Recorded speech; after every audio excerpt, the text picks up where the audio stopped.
Life ഒന്നേ ഉള്ളൂ, അത് ഭയങ്കര ഹാപ്പി ആയിട്ട് ജീവിക്കണം എന്ന് ആഗ്രഹിക്കുന്ന ആൾക്കാരാണെങ്കിൽ ഞാൻ ഈ പറയുന്ന കാര്യങ്ങളൊന്ന് ശ്രദ്ധിച്ച് കേൾക്കാം. നമ്മളൊരു ടോട്ടൽ ആൾക്കാരെ എടുത്ത് നോക്കുമ്പോൾ അതിൽ മെയിൻലി 2 ടൈപ്പ് ഓഫ് ആൾക്കാരെ കാണാൻ പറ്റും. അതിൽ ടൈപ്പ് 1 എന്ന് പറഞ്ഞാൽ അവർക്കൊരു എക്സ്പെക്റ്റേഷൻസിന്റെ അല്ലെങ്കിൽ ബാക്കിയുള്ളവരിൽ നിന്ന് കിട്ടണം എന്ന് ആഗ്രഹിക്കുന്നതിന്റെ ഒരു വലിയ ലിസ്റ്റ് തന്നെ ഉണ്ടാവും. അതിൽ ബാക്കിയുള്ളവർ എന്നെ എങ്ങനെ നോക്കണം, ഇങ്ങനെ പരിഗണിക്കണം, ഇങ്ങനെ ബഹുമാനിക്കണം, സ്നേഹിക്കണം, ഇന്ന കാര്യങ്ങൾ എനിക്ക് തരണം എന്ന് തുടങ്ങിയിട്ട് വലിയൊരു ലിസ്റ്റ് തന്നെ ഉണ്ടാവും.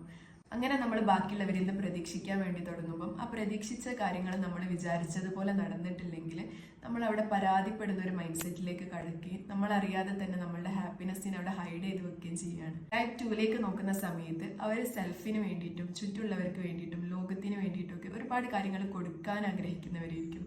എല്ലാവരെയും സ്നേഹിക്കാനും സഹായിക്കാനും ചേർത്ത് പിടിക്കാനൊക്കെ ആഗ്രഹിക്കുന്നവരായിരിക്കും. അവരിലേക്ക് നോക്കുന്ന സമയത്ത് അവർ മിക്ക സമയങ്ങളിലും ഹാപ്പി ആയിരിക്കും. അവർക്ക് എന്തൊക്കെയാണോ ഉള്ളത് അതിൽ അവർ സാറ്റിസ്ഫൈഡ് ആയിരിക്കും. കാരണം അവരുടെ ഫോക്കസ് പോകുന്നത് കൊടുക്കുക എന്നതിലേക്കാണ്. നമ്മൾക്ക് ചെയ്യാൻ പറ്റുന്ന ഒരേ ഒരു കാര്യം, നമ്മൾ ഉണ്ടാക്കി വെച്ചിട്ടുള്ള എക്സ്പെക്റ്റേഷൻസിന്റെ വലിയൊരു ലിസ്റ്റ് ലൈഫിൽ നിന്ന് കട്ട് ചെയ്ത് മാറ്റി പുതിയൊരു ലിസ്റ്റ്, അതായത് നമുക്ക് കൊടുക്കാനുള്ള കാര്യങ്ങളുടെ ഒരു ലിസ്റ്റ് ക്രിയേറ്റ് ചെയ്യുകയും ചെയ്യുക എന്നുള്ളതാണ്. ഇങ്ങനെ ചെയ്യുമ്പോൾ നമ്മളുടെ ഫോക്കസ് കിട്ടുക എന്നതിൽ നിന്നും കൊടുക്കുക എന്നതിലേക്ക് മാറുമ്പോൾ നമ്മൾ നമ്മളെ ഹാപ്പിനെസ്സിനെയും കൂടെ അവിടെ പ്രയോറിറ്റൈസ് ചെയ്യണം.